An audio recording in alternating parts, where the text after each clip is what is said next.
At Fermentis, we pride ourselves on providing high-quality yeast and fermentation products for brewers. Our SAF yeast range, with easy-to-use certification, can be pitched directly into your wort. But rest assured, you can still rehydrate if that's your way of doing things. Because at Fermentis, we want to help you save time and effort without ever compromising on flexibility and choices. It's up to you. Be creative. Be free. Love beer. Fermentis, the obvious choice for beverage fermentation.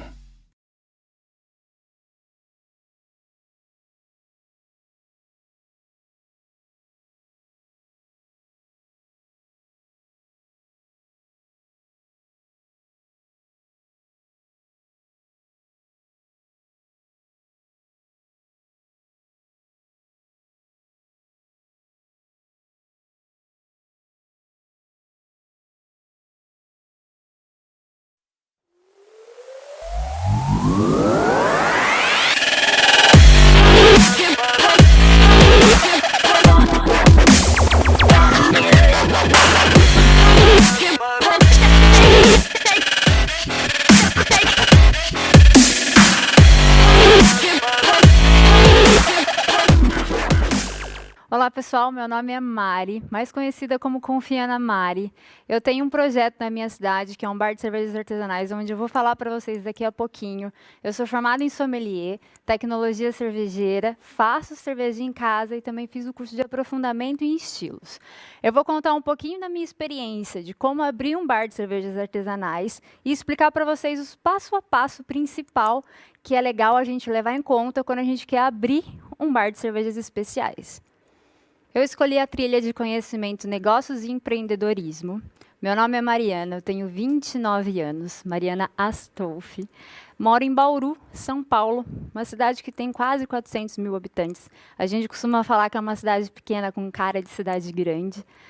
E foi daí que surgiu a Digníssima Beer, em Bauru, em 2018. Então é praticamente recente, tá? Chega a ter uns 2 anos, 3 anos e pouquinho. E eu quero contar um pouquinho da minha experiência para vocês, contando alguns pontos chaves que é legal você já pôr em mente, já pôr no caderno, para abrir um bar de cervejas artesanais. A gente sempre tem esse sonho, né? E não é difícil de realizar. Primeiro de tudo, você tem que estudar. Acho que é um dos principais fatores para você introduzir o seu cliente no universo cervejeiro. Porque, afinal, não é só vender cerveja. Você tem que vender o conhecimento, se você quer que o seu cliente sempre volte e sempre aprecie as boas cervejas. Porque, afinal, cada gole é uma experiência, né? Então, não adianta você só vender cerveja. Monte o seu projeto, coloca no papel.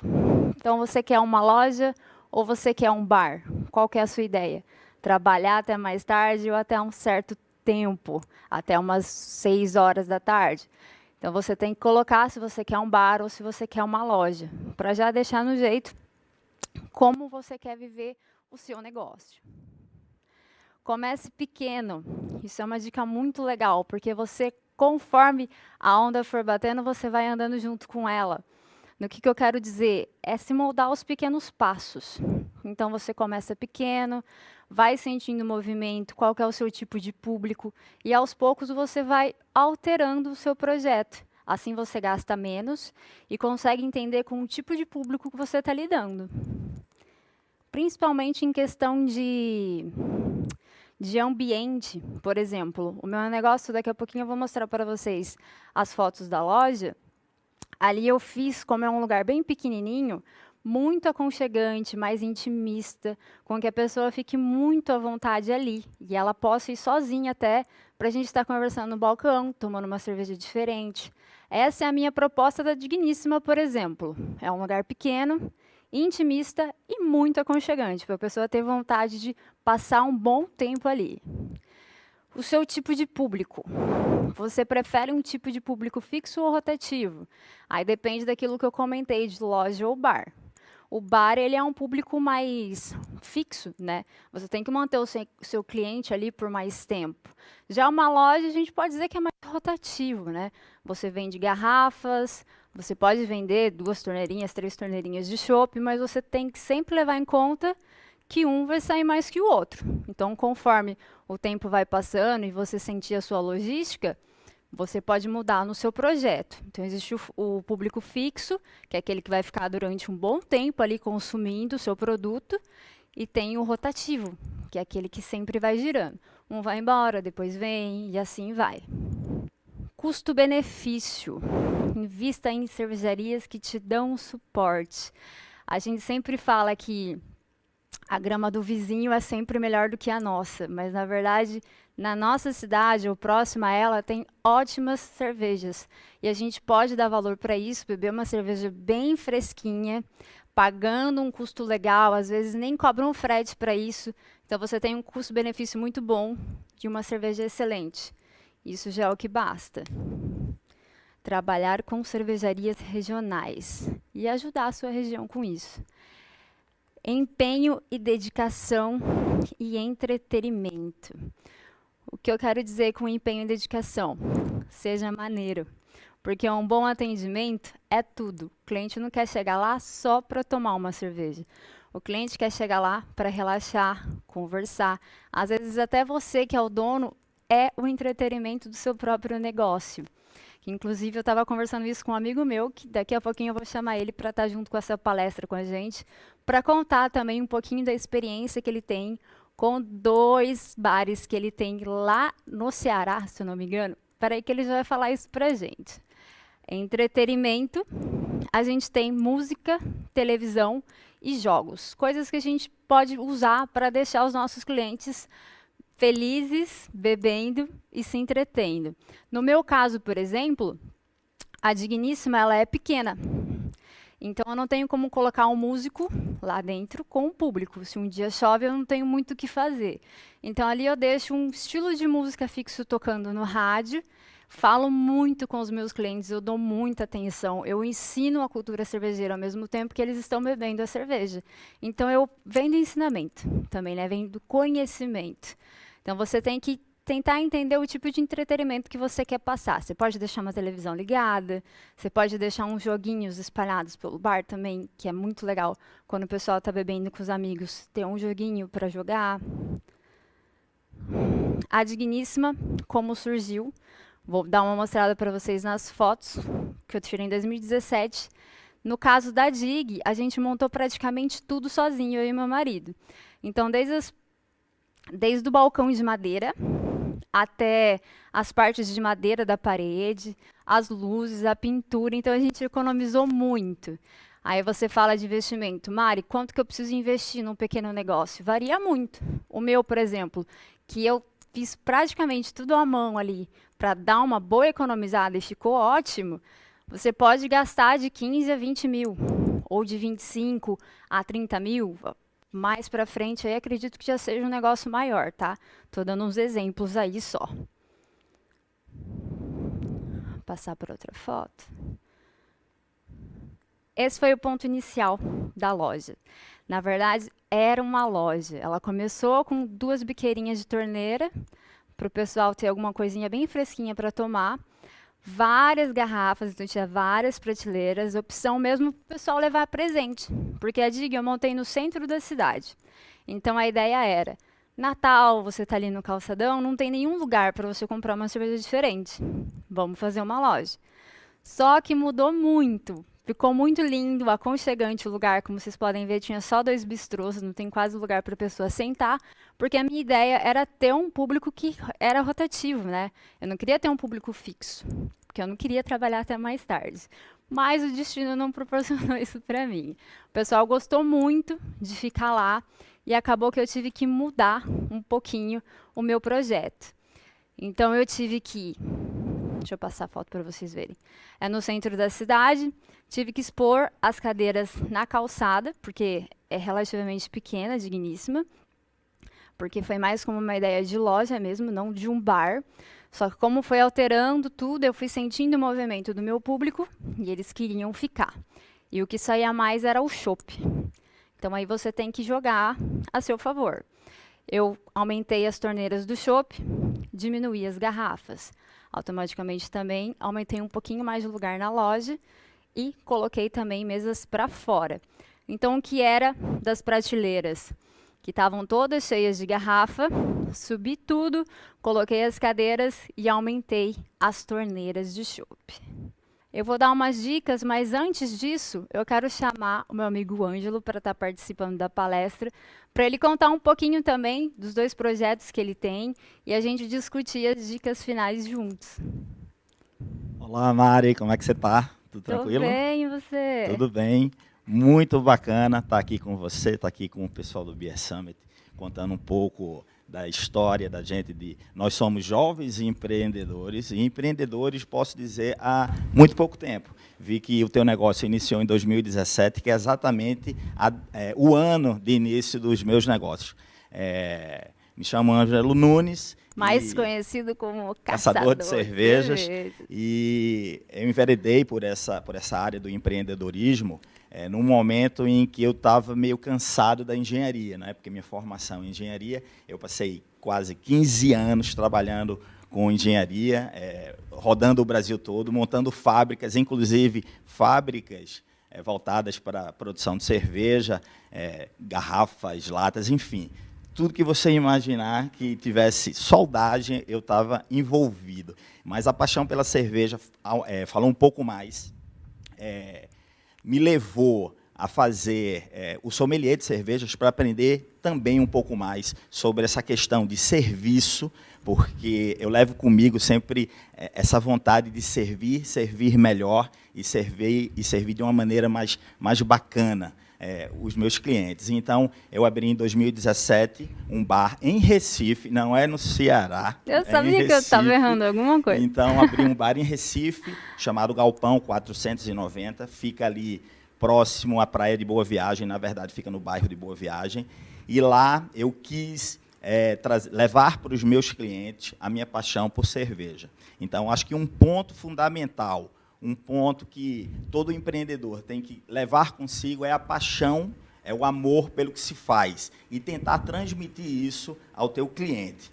E, assim, o cliente, quando vai beber uma cerveja, quando ele paga R$15, R$20, R$30 numa garrafa de cerveja, é interessante que você leve para ele não só as características sensoriais da cerveja, mas também um implemento que traga para ele sensações diferentes. O serviço proporciona isso, né?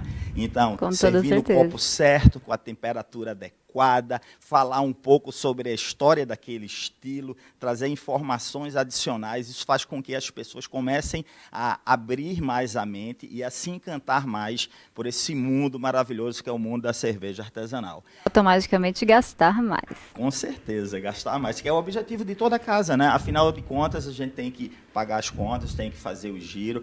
E, assim, antes de abrir qualquer negócio, fazer uma pesquisa de mercado, uma pesquisa dos clientes que você quer atingir, ver a localização, que é muito importante, onde você vai abrir o seu empreendimento, porque o movimento pode mudar completamente entre um bairro e outro, ou até mesmo dentro do mesmo bairro, né? Entre uma rua e outra, ver quem você quer estar lá como seu cliente e, às vezes, se adequar. Porque nós dois iniciamos o nosso empreendedorismo antes da pandemia e tivemos que nos readequar, tivemos que inventar coisas novas, levar ao cliente, não é?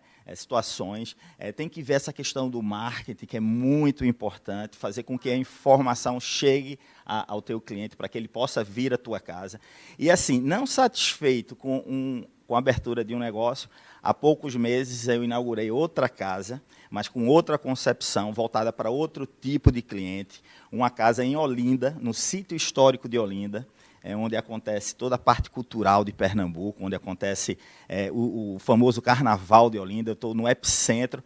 Esse ano, provavelmente, não teremos carnaval, não é? Em função, a gente está aí no rescaldo da pandemia, mas a gente pensa muito em trabalhar o carnaval, em trabalhar, aliás, o dia a dia, trazer informações culturais. Tanto é que, nesse novo empreendimento, eu coloquei um palco para trazer o cliente. A gente vai levar para o cliente artistas regionais, artistas que falam mais intimamente com aquele público que vive no entorno desse novo empreendimento. Então, escolher certo o ponto, fazer uma pesquisa para ver quem você quer atingir, o ticket médio, essa parte de treinamento da tua equipe é muito importante, porque tua equipe vai trabalhar com vendas. E não adianta eu colocar alguém para vender o que não conhece. Fica muito difícil vender o que não conhece. Então, é importante treinar bem para ele ter domínio do que está vendendo. Então, poder falar, trocar ideia, mesmo com um cliente que não entenda e, principalmente, com um cliente que também entenda. Então, isso traz mais segurança para o cliente, isso traz mais conforto e transforma, né, essa parte do sensorial, essa parte do serviço numa coisa muito mais gostosa, muito mais divertida. E, enfim, são dicas que eu trago, apesar de sermos novos e empreendedores, a gente ainda tem muito chão aí para seguir, mas eu encorajo todos, porque empreender é bom se você fizer um bom trabalho, um trabalho com amor, um trabalho com carinho pelo Você nem cliente. vai perceber que está trabalhando também, que Também você está fazendo tem isso, filma, né? Muitas vezes eu recebo os amigos lá e a gente, de repente, está bebendo junto com os amigos, enfim. O resultado vem com o tempo, né? E eu sou testemunha disso e sou prova disso, que estou abrindo agora uma segunda casa. E a casa, aliás, estou abrindo, não, abri uma segunda casa e a casa está sempre cheia desde que eu abri, graças a Deus. E trazer novidades, coisas diferentes.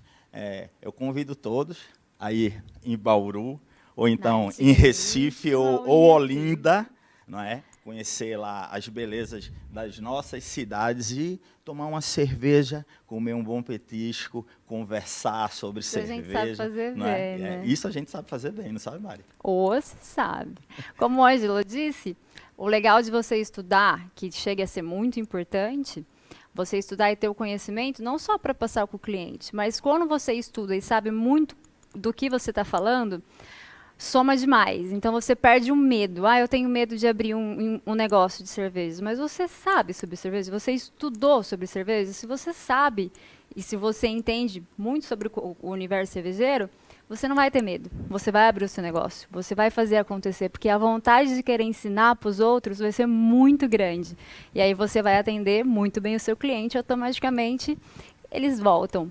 E aí você acaba dando para eles essa informação do universo cervejeiro que é incrível e eles nunca voltam para trás. A gente, quando bebe uma boa cerveja e descobre esse mundo de aromas e sabores incríveis, dificilmente a gente volta para trás. Quando é picado pelo bichinho da cerveja, não tem volta.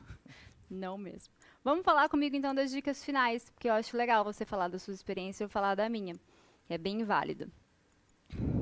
Opte por atendimento no balcão. Custo-benefício.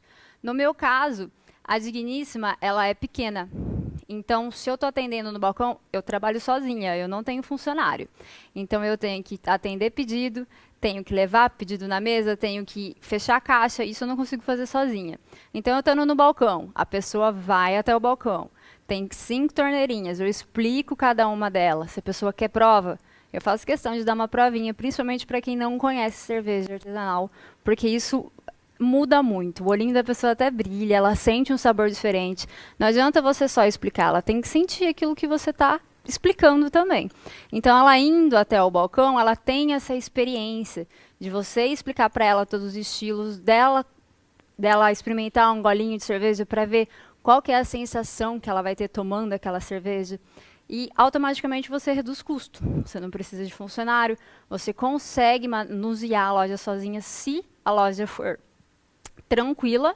Por exemplo, de quarta a quinta eu consigo levar sozinha. Sexta e sábado eu tenho que chamar alguém para me ajudar, porque eu não consigo dar conta. Aí lota demais, a gente tem que se virar nos 30.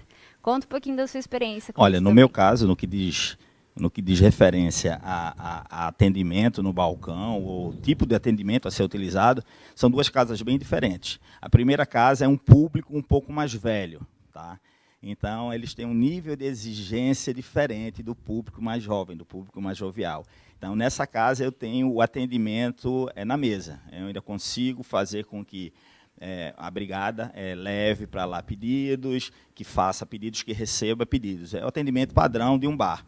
Já na casa nova, autoatendimento. E aí você percebe que o público é um público bem mais jovem, que não tem problema em se levantar para ir pegar uma cerveja no balcão ou então para ir fazer um pedido na parrilha.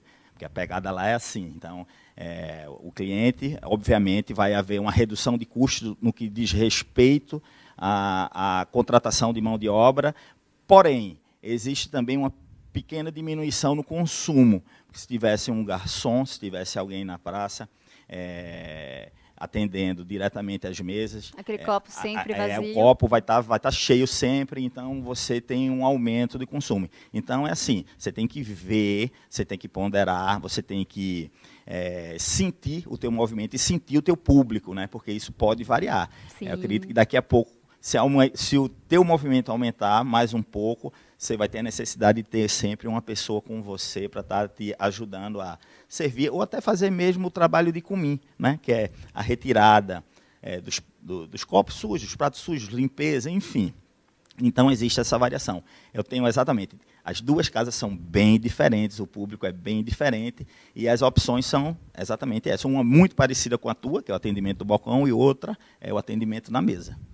Fechou. Vamos para outra dica. Calcule o valor do chopp, já pensando na perda. A gente que trabalha com cervejas, tem muita gente vem me perguntar, né? Mari, quanto que você perde de chopp?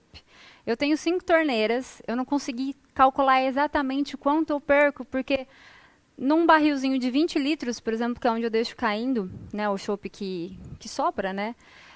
Ali eu trabalho com ar-condicionado junto e com as chopeiras, mas em média, uma vez por semana é 20 litros, tanto do ar-condicionado, que de vez em quando liga ou não, e a cerveja que se perde. Mas por que se perde cerveja?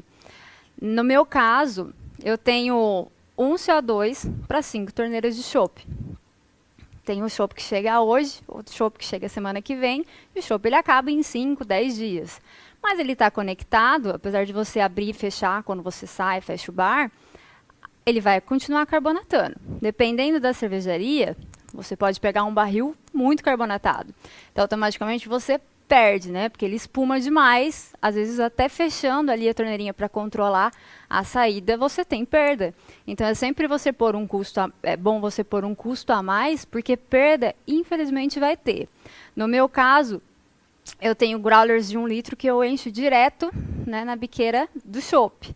Mas eu acabo tendo perdas. E quando está super carbonatado, muitas perdas mesmo. Então, se você tiver a conexão certinha para ele não ter contato com CO2 que dura, com oxigênio que dura até mais tempo, é muito relevante, tá? Mas eu, como trabalho com as 5 torneiras e não tenho uma para cada, eu faço no esquema mesmo de pegar pela biqueira, perde-se um pouco, só que você tem que colocar um custo em cima disso, porque senão você vai acabar perdendo ao invés de ganhar. Agora, fala a sua experiência. Então, essa questão de calcular o valor, de precificar, eu não penso única e exclusivamente na perda do chopp. A perda sempre vai haver. Sempre vai haver. Mesmo sendo mínima, sempre vai acontecer. Acontece que precificar, não só o chopp, mas qualquer outro produto, existem aí muitas variáveis, existem aí muitas despesas que estão escondidas. Né? Também, tem muitas despesas escondidas. Então, não é só o aluguel, nem a folha de pagamento. Você tem impostos, você tem a eletricidade, que já vem, está muito visível a eletricidade, mas tem muita coisinha do tipo a maquineta do cartão de crédito. A grande maioria do meu público paga através do cartão de crédito. Aí tem a taxa de cada bandeira do cartão. Aí eu tenho que ter uma internet. Então, já tem o custo da internet. Aí tem que ter um sistema que é para rodar os cupons fiscais. Então, tem o custo do sistema. Enfim, você tem um monte de outras despesas que você tem que lembrar de inserir antes de precificar. Não é? O que eu vejo muito por aí, as pessoas não sabem precificar direito os seus produtos. E a gente sabe, né, que para cada casa que abre, a gente está vendo uma fechando, infelizmente. Então, isso é má administração. E uma das coisas que leva a isso é exatamente o erro na hora de dar o valor, na hora de precificar os teus produtos. O legal é que, até a gente vai entrar nesse assunto, que todo um bom bebedor tem fome ou quer alguma coisa para beliscar, né? E lá na Dig a gente tem os hambúrgueres artesanais que eu acabei colocando porque pedia, era necessitado, né? O pessoal pedia alguma coisa para comer e eu não tinha. E aí eu acabei passando a hamburgueria para dentro da Digníssima. E isso é legal também porque você consegue balancear. A cerveja Camelo não ficando tão cara, você coloca um pouquinho mais em cima dos lanches também e você consegue ter um ganho legal. Vamos ver qual que é o próximo assunto. Opte por tamanhos de barril menores. Esse tipo de dica, vamos supor, eu tenho 5 torneiras, você que tem até mais. Tem um cara que adora tomar Weiss ou um cara que adora tomar Sour, isso sempre tem, mas não são os estilos que mais saem no meu bar, por exemplo. Lá o que mais sai é Session IPA e Pilsen. Isso aí sai, acho que, se eu não me engano, 2, 3 barris por semana, porque vai que nem água. A Session IPA, no meu caso, por exemplo, virou a minha Pilsen, é uma dos estilos cervejeiros que eu mais consumo, né? Então, isso a gente nota muito no público, o que mais sai, o que menos sai. E eu já percebi que Weiss, estilos sours, eles demoram um pouco mais a sair. Então, é legal você ter o estilo, né? Para falar que teve, as pessoas experimentarem coisas diferentes, mas numa quantidade menor, um barrilzinho um pouquinho menor, para ela não durar tanto tempo também, porque acaba não tendo saída e você não tem lucro. Não é verdade? Exatamente. E a cerveja, ela se perde, ela tem validade, né? Também. Para quem está empreendendo agora e não conhece direito esse mundo, esse universo cervejeiro, as cervejas que vêm envasadas em barris, ela tem uma validade bem mais curta que as cervejas que são envasadas em garrafa, né? Então, a gente tem que ter muito cuidado com essa questão do armazenamento das cervejas. Se possível, eu diria que o cenário perfeito seria uma câmara fria, né? Onde a gente coloca a cerveja ali e consegue ter uma maior durabilidade. Mas não tendo, a gente vai estar usando chopeiras e prestando muita atenção no dia que o chopp vem e no prazo de validade. A gente tem que ver se a casa tem movimento suficiente, tem giro suficiente para estar vendendo um chopp sempre fresco, né? Uma cerveja sempre fresca, porque é muito ruim e é difícil de desfazer.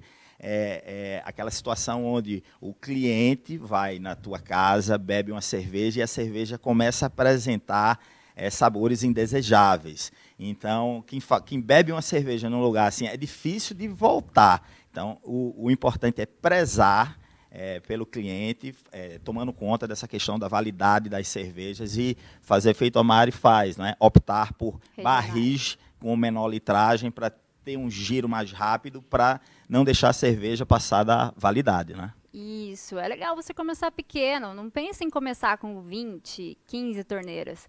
Começa pequeno, vê qual que é a pegada do seu público, ao pouquinho você vai evoluindo, vai aumentando as torneiras devagarzinho. Assim você não tem um gasto, se acontecer alguma coisa você não quebra logo de cara, você consegue se manter, se organizar. Então é legal você prestar atenção nessas coisas. O quanto que sai de chopp, o quanto que o seu público consome. Um estilo diferente, é muito diferente, eu acho que não vai ter saída. Eu vou pegar uma Riz, que é muito alcoólica, e aí tá muito calor, mas o pessoal gosta da Riz. Mas eu vou pegar 30 litros, vai sair 30 litros, né? Durante quanto tempo vai demorar? É uma incógnita, né? Eu mesmo, se estivesse lá, eu acho que eu bebi o barril inteiro. Eu sou muito de harmonizar cervejas com clima. Então, a Riz é um tipo de cerveja que eu deixo para tomar quando tá friozinho, quando tô no livro, estudando. É um tipo de cerveja que eu gosto de tomar sozinha. Agora, uma Session IPA é aquela pedida de todo dia, né? Tipo, vamos com os amigos no churrasco, vamos tomar um pouquinho agora, tá calor, tá frio, é um estilo que para mim sempre vai. Eu sou suspeito, eu gosto de todas elas. Vamos para o próximo. Tenha opções de comida. Petisco, embutido, você não precisa necessariamente ter uma cozinha, mas você precisa ter algum petisco ali para a pessoa que está bebendo consumir, porque automaticamente ela comendo, ela bebe mais, conversa, se distrai. Aí no meu caso da Dig, como eu trabalhava com um trailer de hambúrguer na frente, a gente é parceiro, até hoje a gente é parceiro. Então ele ia toda quinta-feira, ficava na frente da Digníssima com o trailer, ele tinha a comida dele, ele ganhava o dele e eu ganhava do meu chopp. Só que eu tava vendo que o hambúrguer era muito bom, tinha muita saída, as pessoas gostavam demais. O que eu fiz? Arrumei a cozinha, passei ele para dentro. A gente ainda trabalha como parceria, a gente não é sócio, então ele ainda ganha o dele, eu ganho o meu. Aí tem a parte da pessoa que ajuda na cozinha, a gente divide os gastos, tudo, né? Mas chega a ser parceria, não é sociedade. Então assim você não tem muita dor de cabeça, consegue manter os dois, né, o útil ao agradável, e tá dando super certo. Agora fala um pouquinho sobre a sua experiência, que é um pouquinho mais... Lá comigo a gente tem sim petiscos, tem embutidos também, mas o nosso forte lá é uma parrilha, principalmente na Casa Nova, lá em Olinda. A gente tem uma parrilha gigante no meio de um jardim, com um coreto enorme ao redor dela. Isso faz com que as pessoas se atraiam pelo lugar, porque é muito diferente. Primeiro que a gente está no meio de um jardim. E assim, em termos de cardápio, a gente tem essa opção. O interessante sempre é fazer combos. Os combos são muito importantes. Sim. Porque a pessoa, o cliente, ele sente que está levando vantagem nessa questão de comprar um combinado, né? 2 chopps com um hambúrguer, 2 chopps com uma linguiça, enfim, você vai ali articular de maneira a que se torne mais atrativo para o teu cliente. Então, os combos são muito importantes. Cardápio, não precisa ser um cardápio vasto.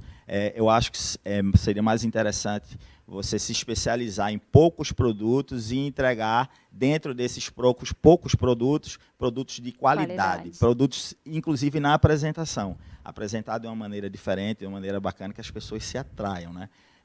De certa forma, acaba até sendo instagramável, né? E para você, de certa forma, para a mídia, é ótimo. Eles fazem a mídia gratuitamente, esse negócio tão bonitinho. Com certeza, uma coisa puxa a outra. Sim. Então, lá, eu tive o cuidado de criar vários ambientes no lugar, completamente instagramáveis, quase que não sai agora. Então, tem lá ambientes onde as pessoas... É muito automático, é muito bacana de ver, que as pessoas vão entrando e vão sacando os telefones para... Eles nem olham o cardápio, vão sacando os telefones para tirar fotografia dos ambientes. Então, isso também é muito importante, a ambientação, né? Você falou anteriormente, a ambientação do teu lugar. Você tem que sair da caixinha. O que eu tenho visto hoje são muitos estabelecimentos muito parecidos, uns com os outros, muito parecidos. Eles usam praticamente as mesmas decorações. Lá a gente teve cuidado de fazer uma coisa completamente diferente, né? A gente fez o que a gente chama de upcycle. A gente pega o que era sucata para os outros e transforma em utensílios. Então, todas as nossas mesas, cadeiras, luminárias foram feitas por mim e pelos meus 2 sócios. A gente passou muitas madrugadas fazendo isso. E tudo diferente de tudo que alguém já tenha visto. E no meio do jardim tem fontes que a gente fez, tem muita coisa bacana. Vale a pena, de repente, dar um salto lá, quem for em Olinda, né? Então, ver através das mídias sociais. Sim, né? sim. O legal de você ser criativo e fazer é que você olha em cada cantinho da sua loja, do seu bar, e você se vê, porque, poxa, eu que fiz aquilo. Então, acaba ficando, você faz um ambiente para você, porque na Digo foi assim, eu fiz um ambiente onde eu queria trabalhar, passar muito tempo, mas que eu não ligasse, porque é um lugar que eu gosto. E foi uma coisa que todo mundo achou perfeito, porque falou, nossa, aqui é aconchegante. Eu falei, eu fiz para ser aconchegante para mim trabalhar. Praticamente uma extensão de nossa casa, né? Uhum. E a gente, é muito bacana isso, trazer o cliente para dentro de nossa casa e que ele se sinta confortável ao ponto de achar mesmo que aquilo ali é uma casa. É a extensão, é o jardim de alguém que mora num apartamento, por exemplo, né? Que não tem a oportunidade de ter um jardim. É um terraço de alguém que não tem terraço, enfim. É uma coisa que traz benefício, traz momentos felizes, traz momentos de confraternização e que a pessoa se sente bem. Então, é muito importante que a gente faça isso, faça com que os clientes venham a nós e que se sintam bem, que se sintam em casa. Isso é muito bom. Jogue conversa fora com o seu cliente. Muitas vezes você é o entretenimento, que nem eu comentei, que eu não trabalho com música ao vivo, eu não trabalho com televisão. Eu acho que o cliente fixa muito na televisão ali e não presta atenção ao redor. Então, a minha ideia sempre foi, eu gosto de conversar, eu gosto de explicar sobre cerveja para as pessoas. Eles vão no meu bar, eles vão lá no balcão, eles vão pedir qual cerveja que eles querem, vou explicar todas, mas ao mesmo tempo, eles sabem que eu gosto de passar conhecimento. Então, eles vão para o bar beber, mas ao mesmo tempo eles querem aprender. Então, esse negócio que eu falo de seja maneiro, é você não simplesmente só vender cerveja, é vender conhecimento, é vender a cultura cervejeira, é trazer mais gente para esse meio. Eu sempre fui de querer abraçar o mundo para trazer para o universo cervejeiro. Porque como foi bom para mim, pode ser bom para todo mundo. Se a pessoa tiver alguém que ensine o caminho certinho, para ela não ter alguns deslizes, como, a IPA é muito amarga, só tem cerveja amarga nesse universo cervejeiro? Não, tem muitas opções. Então, se a pessoa tiver alguém para seguir, o caminho dela vai ser bonito com a cerveja artesanal, não é verdade? Com certeza. E cada estilo tem uma história a ser contada. Também. E você não está vendendo, feito você falou, não está vendendo uma cerveja, você está vendendo uma experiência. Né? Cada estilo tem uma história a ser contada, e quando você começa a contar as histórias que envolvem o mundo, o universo cervejeiro, as pessoas se encantam. Né? E é disso que as pessoas às vezes precisam, né? De alguém que esteja contando uma história legal, uma história alegre, uma história divertida. Então você está vendendo não só uma cerveja, você está vendendo uma experiência. Cada gole é uma experiência nova, né? Esse mundo de cervejas especiais é maravilhoso. E aí você vê, o cliente, ele quer conversar, ele quer beber, às vezes ele não tem amigo para ir, que eu falo que você é um entretenimento. Às vezes ele não tá com amigo para ir, às vezes ele não quer levar alguém conhecido, ele quer ir para conversar com você. Então, muita gente lá na DIG vai sozinho, e aí vai encontrando pessoas que falam sobre cerveja e acaba criando amigos ali.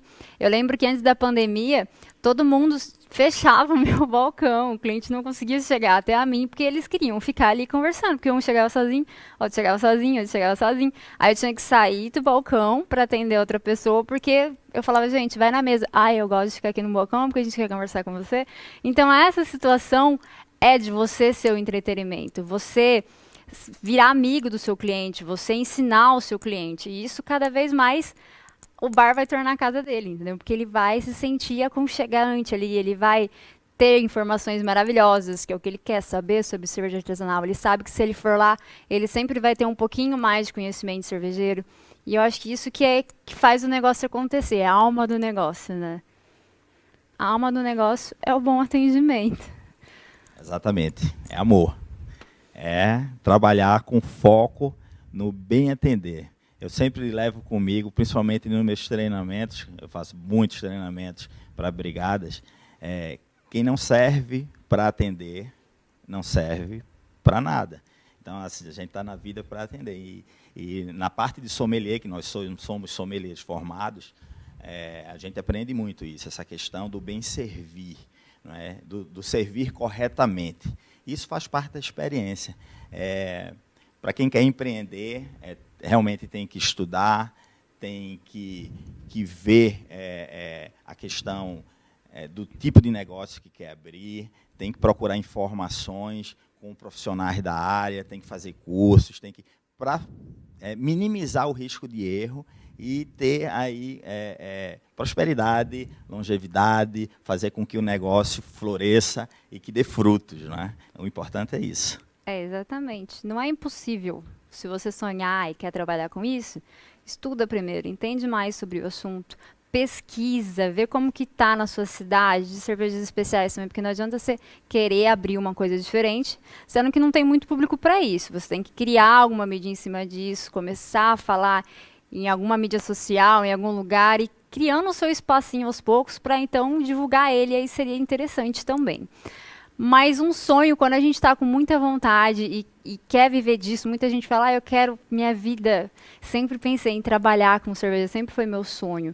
Quando você estuda e sabe muita coisa sobre o assunto, se joga. Você não vai ter medo de nada, porque sempre soma. Então, quando você tem muito a mostrar sobre o assunto, parece que você ganha um poder, né? Você sente que é possível, você sente que pode realizar. Então, quanto mais você estudar, mais você vai saber e você vai se jogar, né? Praticamente no universo cervejeiro para abrir um negócio que vai dar super certo. Muito obrigada pelo convite. Foi um prazer imenso te receber aqui para a gente falar um pouquinho sobre esse papo de cervejas, de criação de bar, de loja. É um assunto que eu gosto muito de falar. As pessoas têm muita curiosidade também, saber por onde começar. E aí, na hora que começa a ver esses pontinhos chaves assim para seguir, ver que não é aquele quebra-cabeça, né? Aquela coisa complicada. Eu que agradeço a equipe do Beer Summit 2021, de estar aqui nesse lugar maravilhoso, Florianópolis. Olha, Maravilhoso. você vindo lá do interior de São Paulo e eu do litoral de Pernambuco, trazer um pouco da nossa experiência, do que a gente vive no dia a dia, né? E encorajar novos empreendedores. Afinal de contas, não é nenhum bicho de 7 cabeças, né? É focar, ir em frente e coragem. Afinal, é sede de conhecimento, né? Agradecer muito Beer Summit. Tá muito legal, tem muita informação bacana. E até uma próxima.